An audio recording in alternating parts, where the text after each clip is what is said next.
So let me bring in Nebraska Congressman Don Bacon from Nebraska. He just literally came off the floor.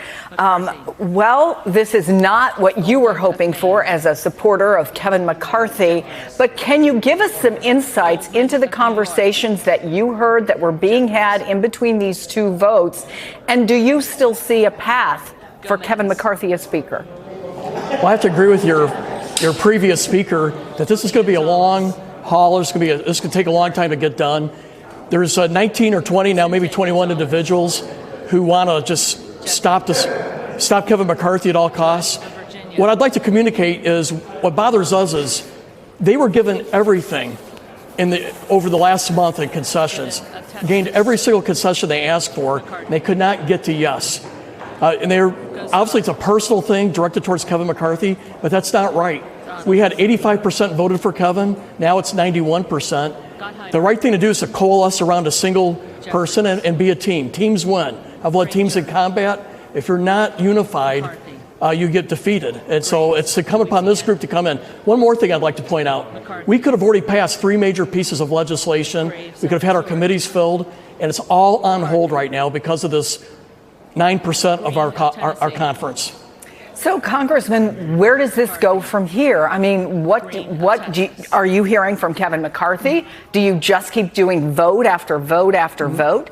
If you're not going to change the minds of 20 people, or you're not going to change the minds of 15 people, what's the next step here, Congressman? Well, there's 2 prongs. I think he has to continue working with these 20 some odd folks, and hopefully over time they'll see that the 201, 202 people have just as much willpower as they do. We don't want to be held hostage by a small group.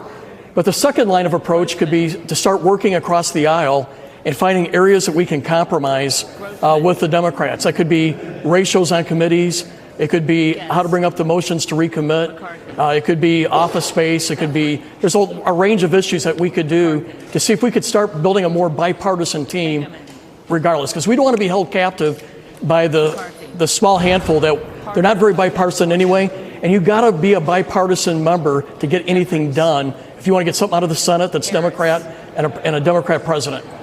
I was looking at your comments to your local paper, the Omaha World Herald, and you said essentially the same thing, that in fact that maybe if it's not going to be Kevin McCarthy, there's the name of a moderate Republican that maybe some Democrats could get behind.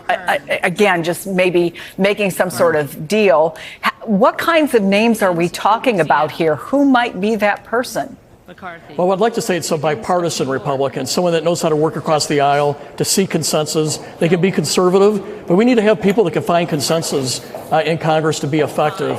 And right now we have thought about several individuals, but we want to focus on Kevin McCarthy first. That's what the conference voted on overwhelmingly, and we should continue that. But if at some point these 15, it started at 5, now we're talking 20 or 21. If they refuse to work with the rest of the team, well, we're going to be forced to work across the aisle to seek that bipartisan leader who it is. And we have some names in mind, but we really want to focus on Kevin McCarthy right now. That's the important thing. How worried are you about the potential damage that is being done to the Republican Party? We were showing earlier in Hebron, Kentucky, where there was a number of bipartisan leaders, including Joe Biden, including Mitch McConnell, including Sherrod Brown, including Mike DeWine, who, of course, is also a Republican, Governor Andy Beshear from Kentucky, who is a Democrat. They're essentially sending the message, government can work.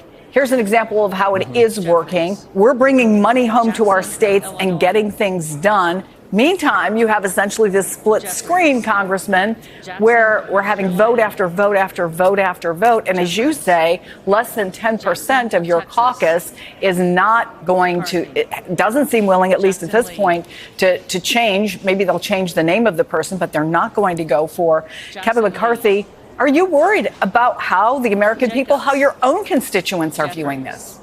I am worried. My constituents, they lean conservative, but they want folks who can work across the aisle and seek consensus. They want a more bipartisan conservative leader. That's at least in my district.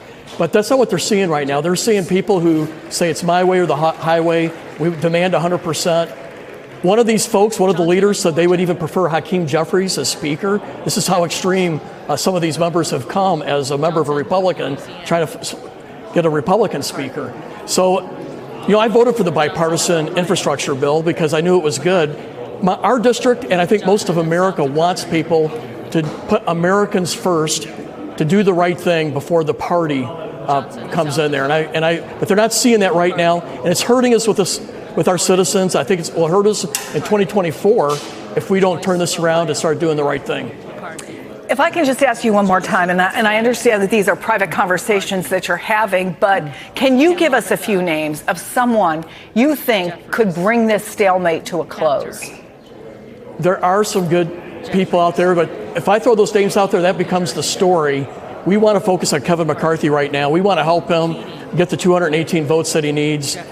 I would like him to first work with Democrats before, if at some point, and see if he can find some compromise areas where he could get the 218 that way. That could be some Democrats voting absent, some Democrats voting present, but they're not going to do that without some compromise from us. And that could be committee ratios, a whole range of things that we could look at there. I would love to have Kevin do that first before he pull out, and then we have to figure out who the alternative will be. You've been very generous with your time, but I want to ask you one more question, if I can, which is about the timing of this and how patient people are willing to be. There's a reality of this, right? The Senate's ready to go. The House has stuff that needs to get done, and at some point they're going to need that to get that done. That's the legislative part of it. There's also the personal part of it. We're already seeing, at least visually on the floor of the House, you can see some people look like they're getting worked up. You can almost feel the frustration watching the folks on the floor. Their families, I don't know if your family is there, but there are families waiting to see their loved ones sworn in, many of them first-time members of the House, anxious to deliver on what they promised their constituents who put them into office. Is there a breaking point for you? Is there a point at which you say, okay, I think Kevin McCarthy would have been a great speaker, but it's time for us to move on? And what is that point?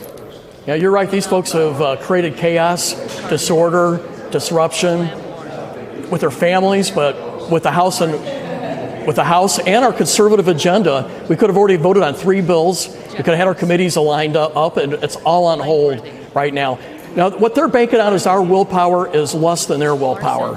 And I have a strong willpower. I hope Kevin McCarthy does too. We need to have strong willpower and hang in there.